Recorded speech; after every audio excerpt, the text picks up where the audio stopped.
Welcome to another edition of Believe in Giants, presented by FanDuel, along with two-time Super Bowl champion Carl Banks. I'm Bob Papas. We look back at the Giants' win on Sunday against the Dallas Cowboys, finish up the season 4-13. And Carl, talking about the game yesterday, hey, look, you got to be excited about what you saw to Jaxson Dart and what he Yeah. was able to do in the game.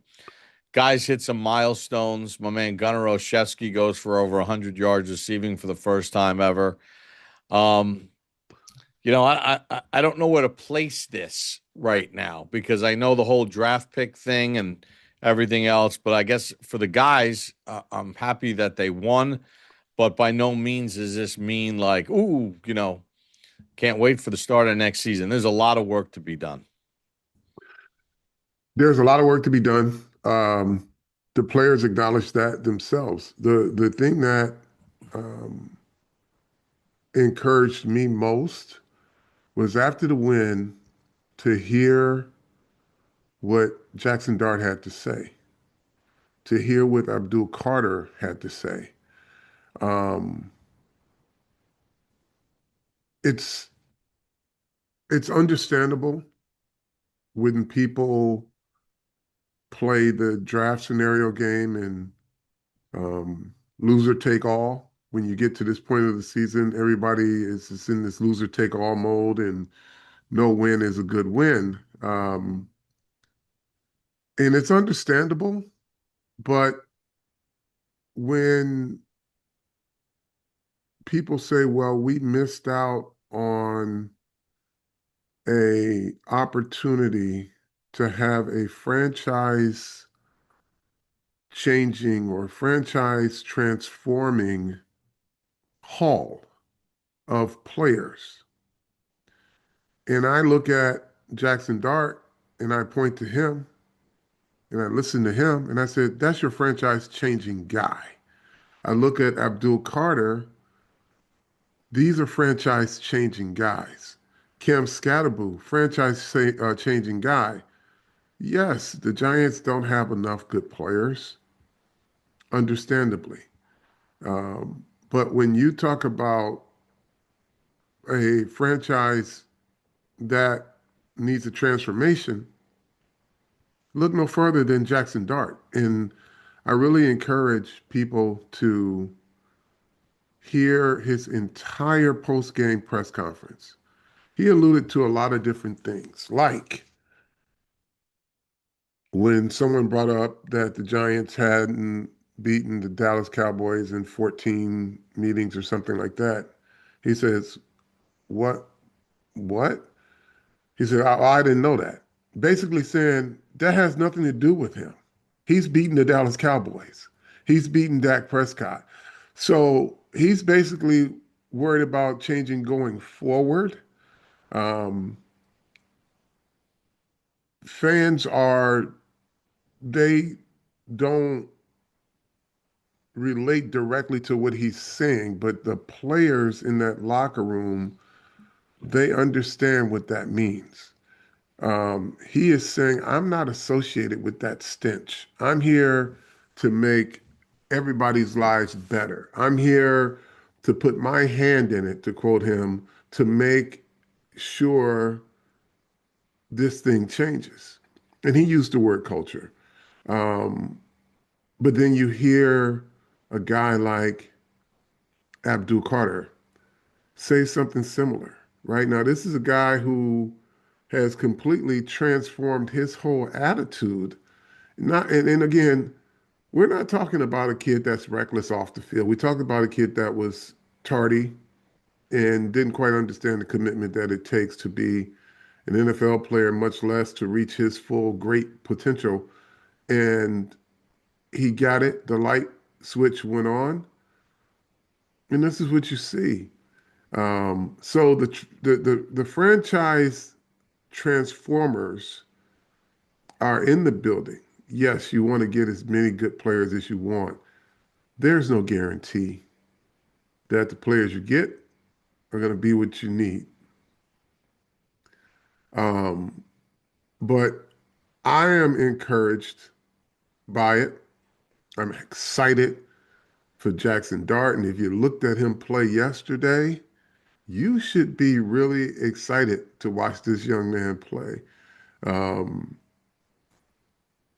Daniel Bellinger said, and this is when you know you're in the middle of something um, positive.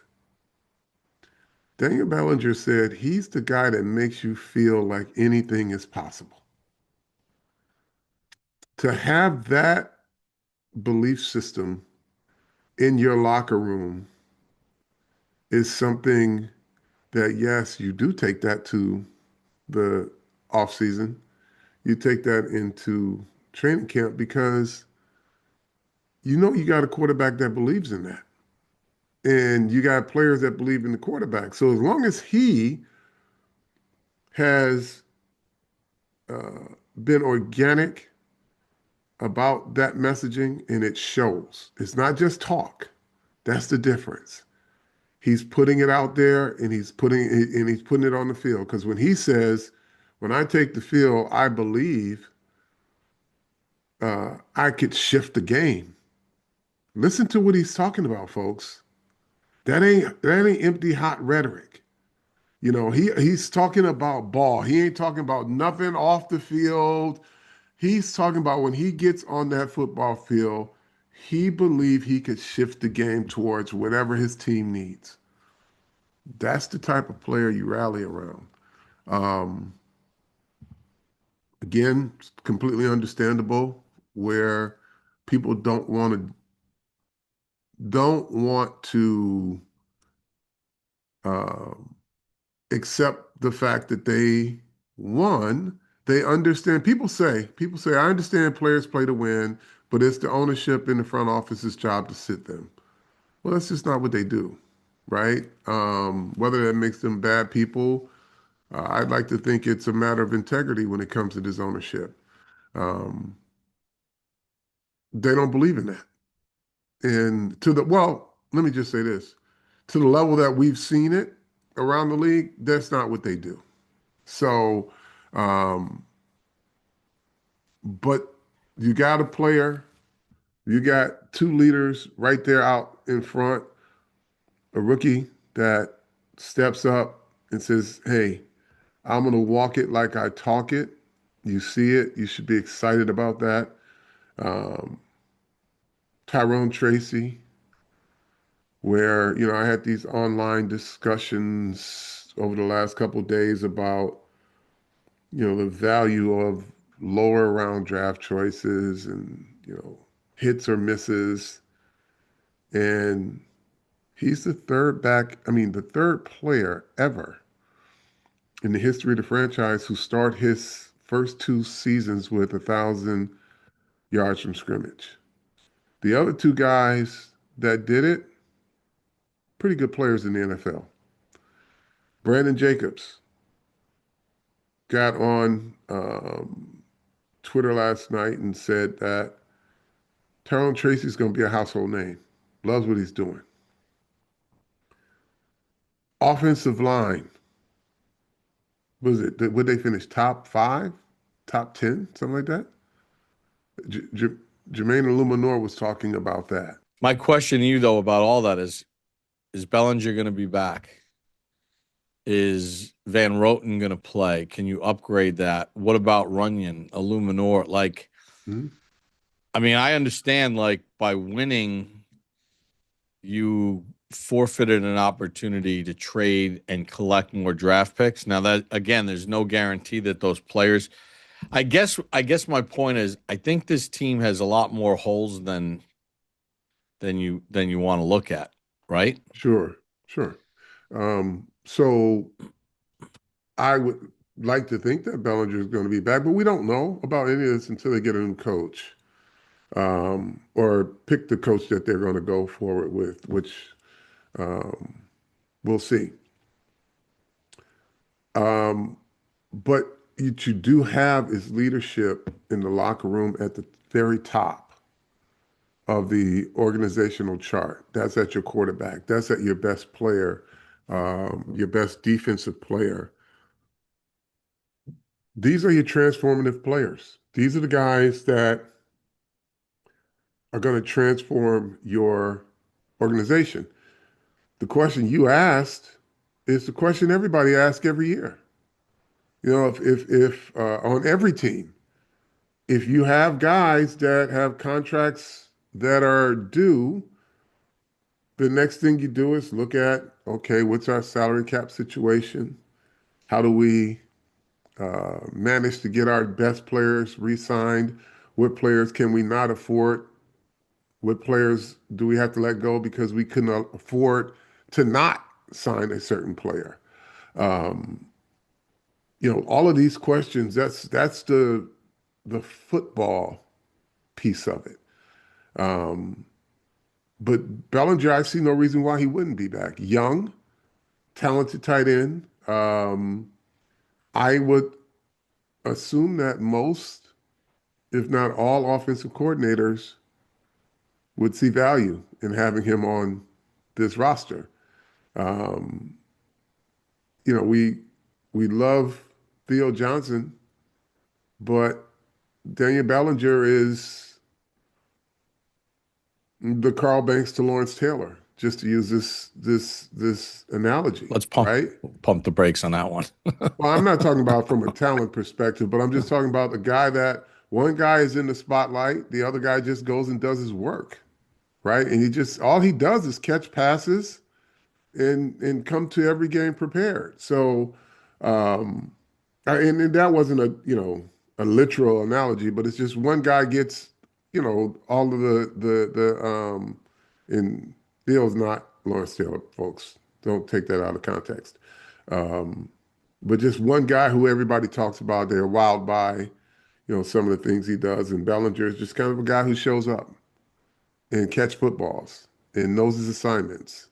And he's a tough guy. So why wouldn't they? Um, only comes down to the um, offensive construct, I guess, as to whether they want to keep three tight ends on the roster.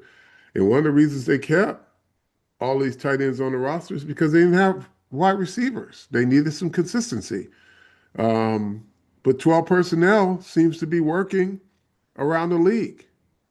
It's causing defenses a lot of problems. So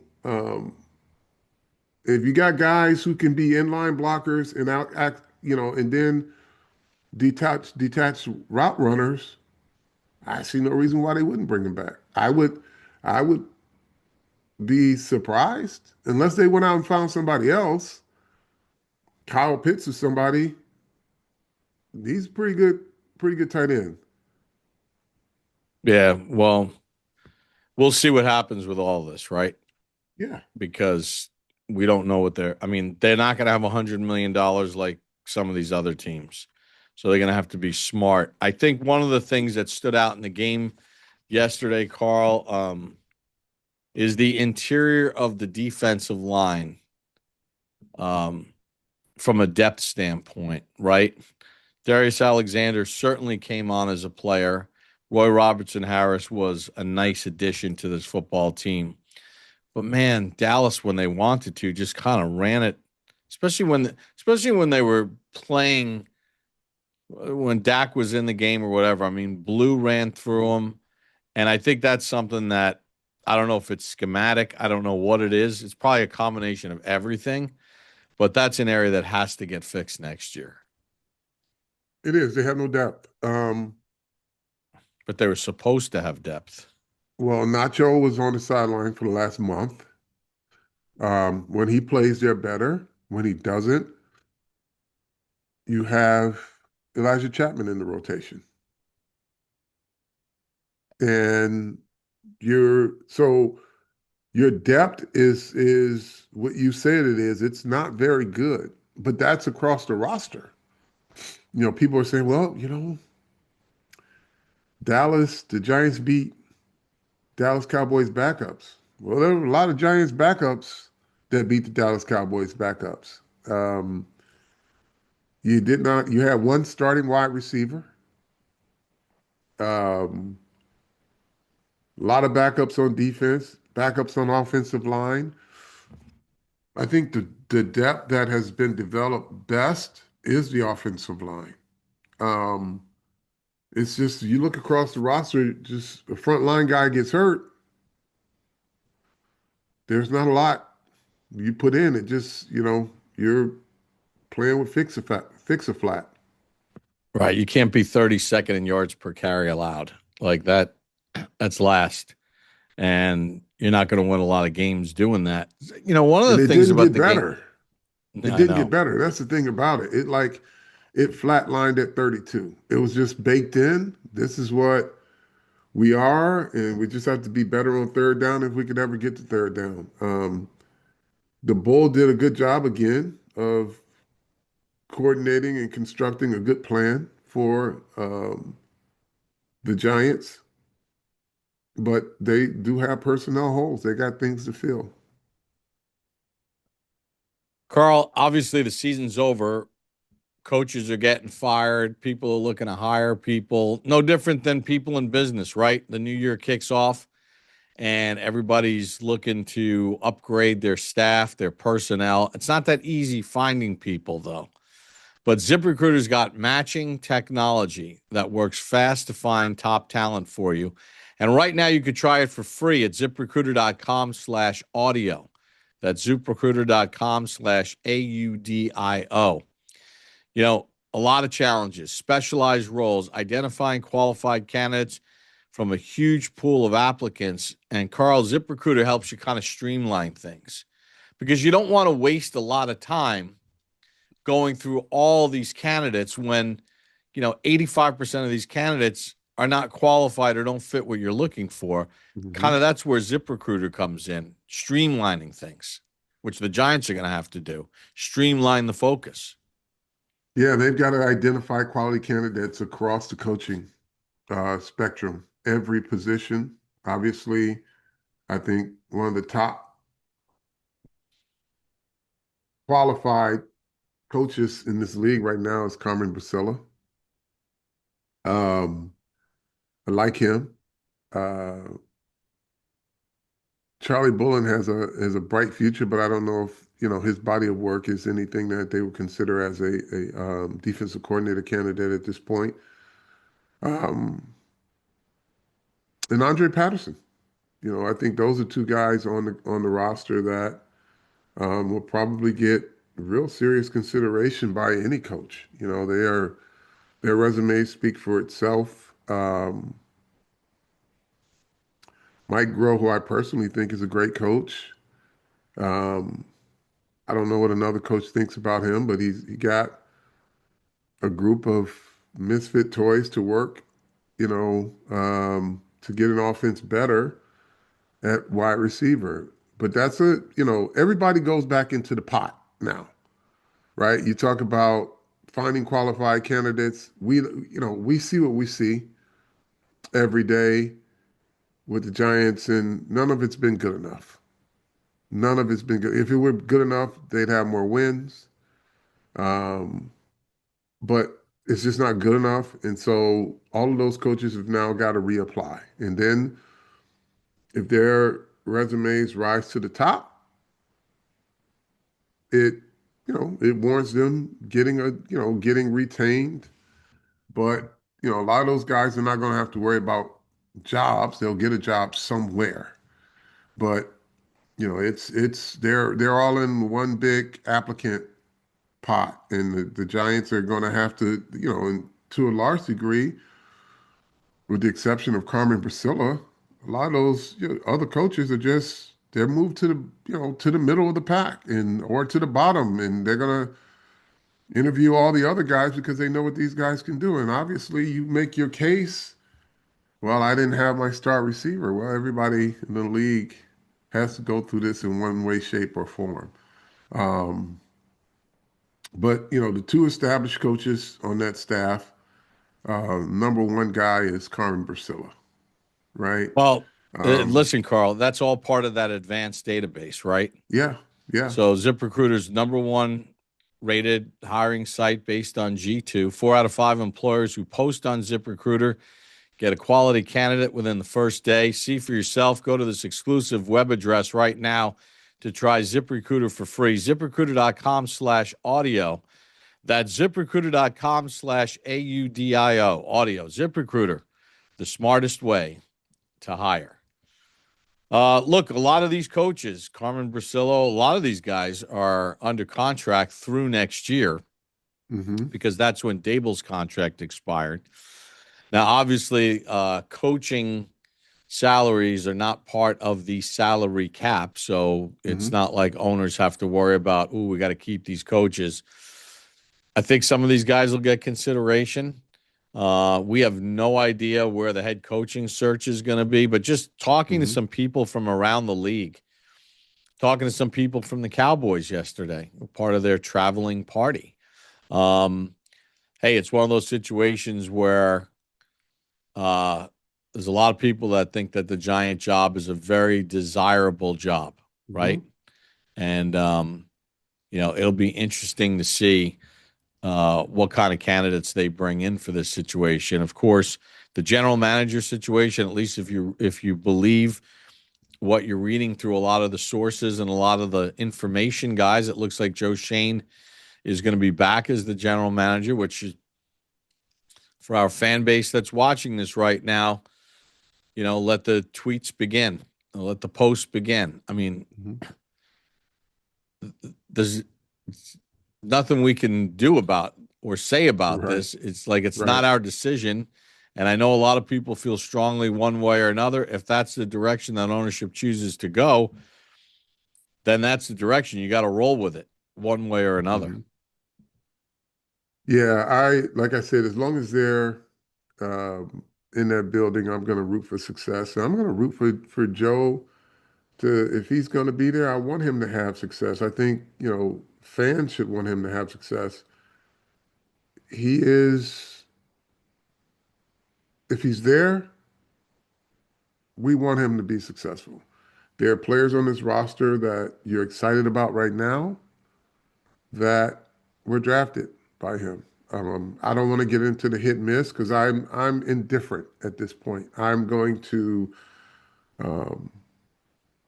root for and support Joe Schoen as long as he's running things at the Giants. Simple as that.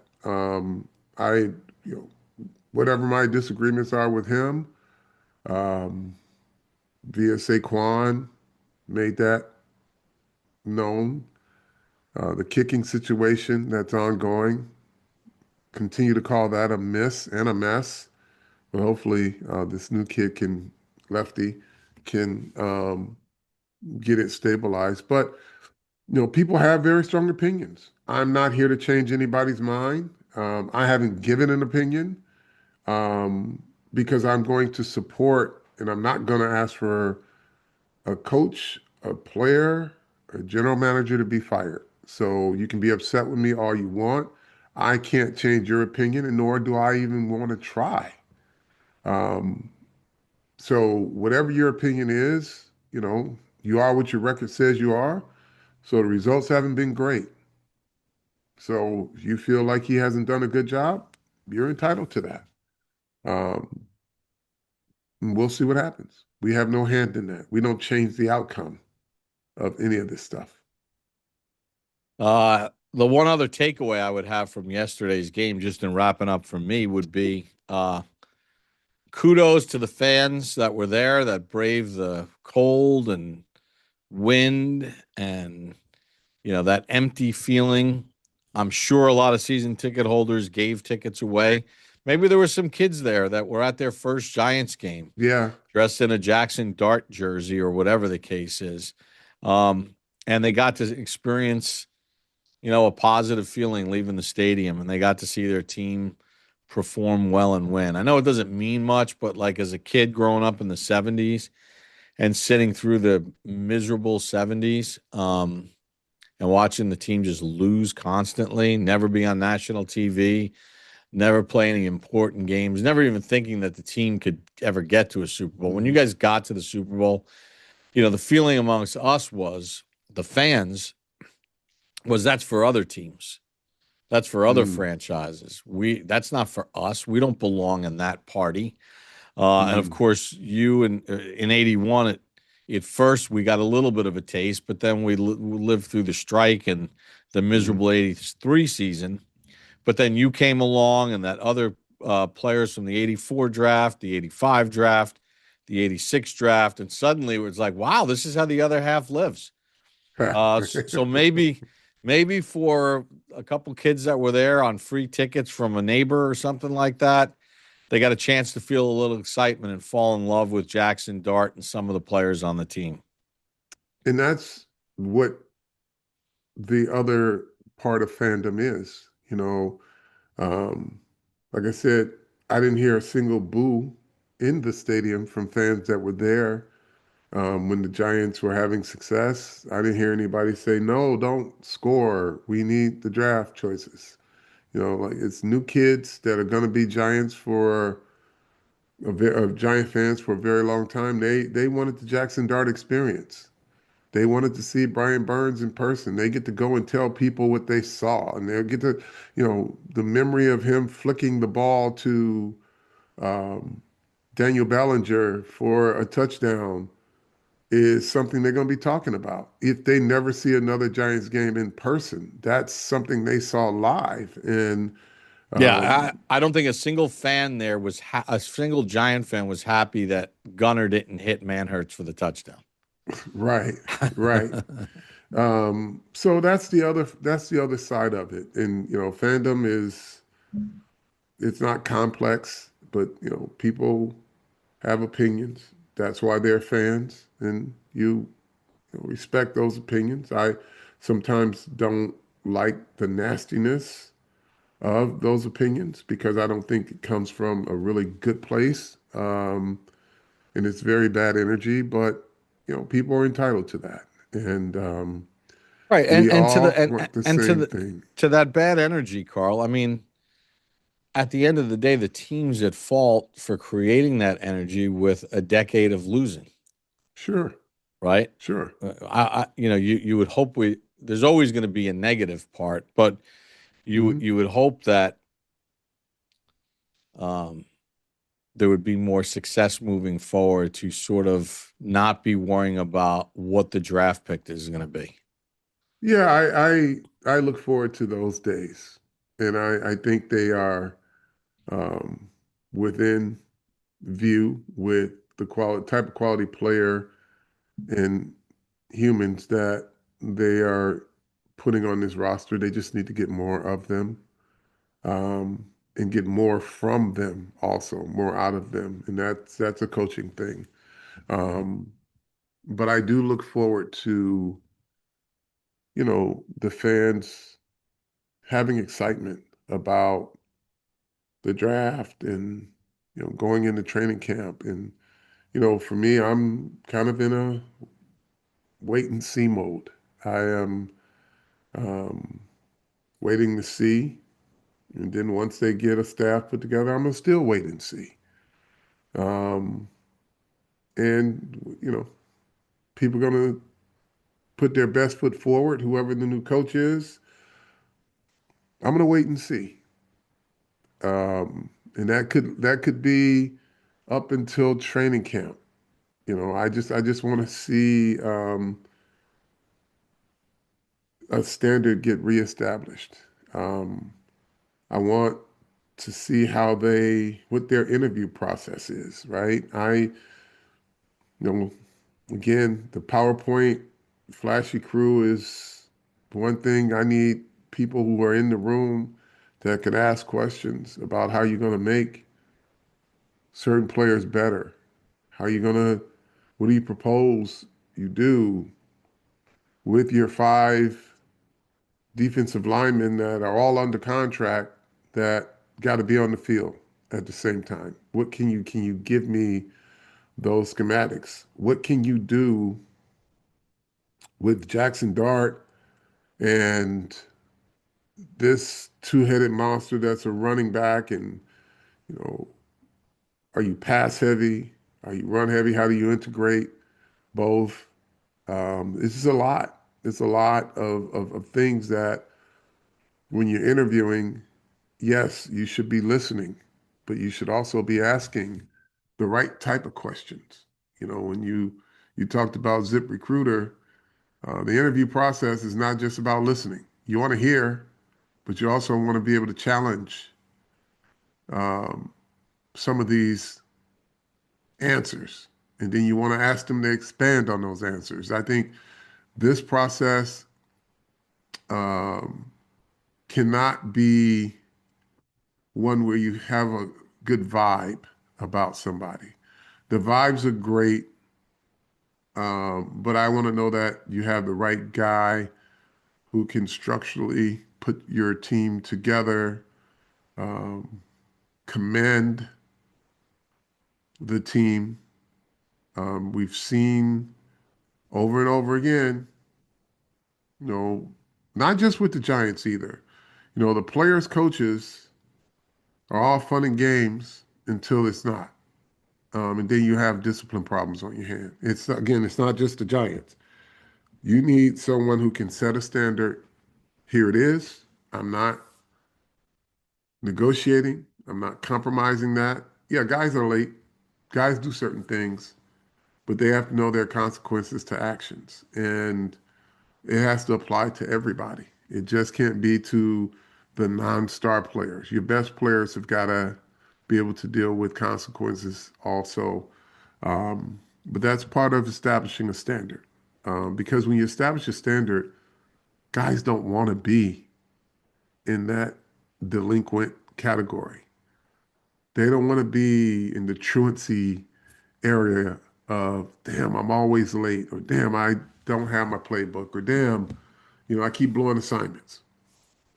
You got to have staff that helps with that. You got to have a complete buy-in from players to coaches to general manager in that personnel area. You just look, it's a bad look when Theo Johnson's ruled out of the game and he shows up at a Knick game, right?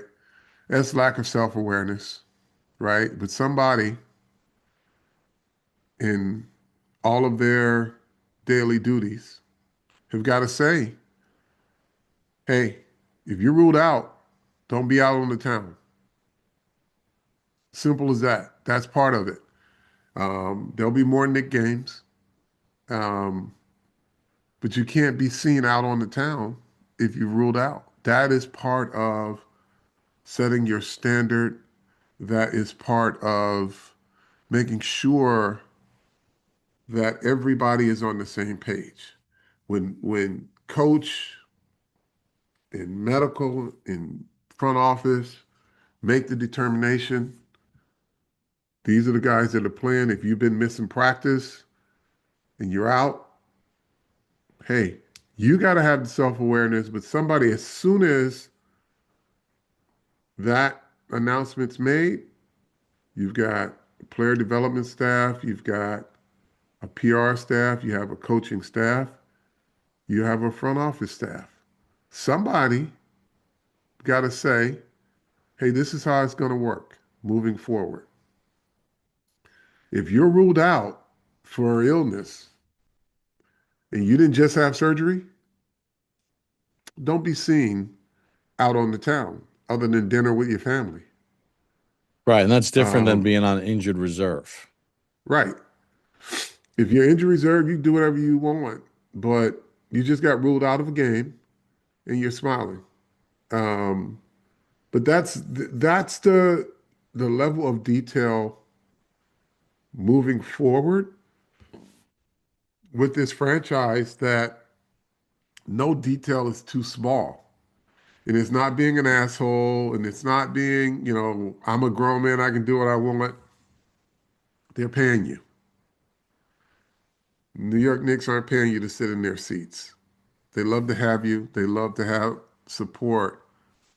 But if you're ruled out of a game because of illness, the very same day you can't show up on screen. Innocent enough, but the backlash from that has been crazy, right? You put your PR team in a bad spot, you put your coach in a bad spot, you put your medical team in a bad spot, just, you know, sit it out, just like you're sitting out the game.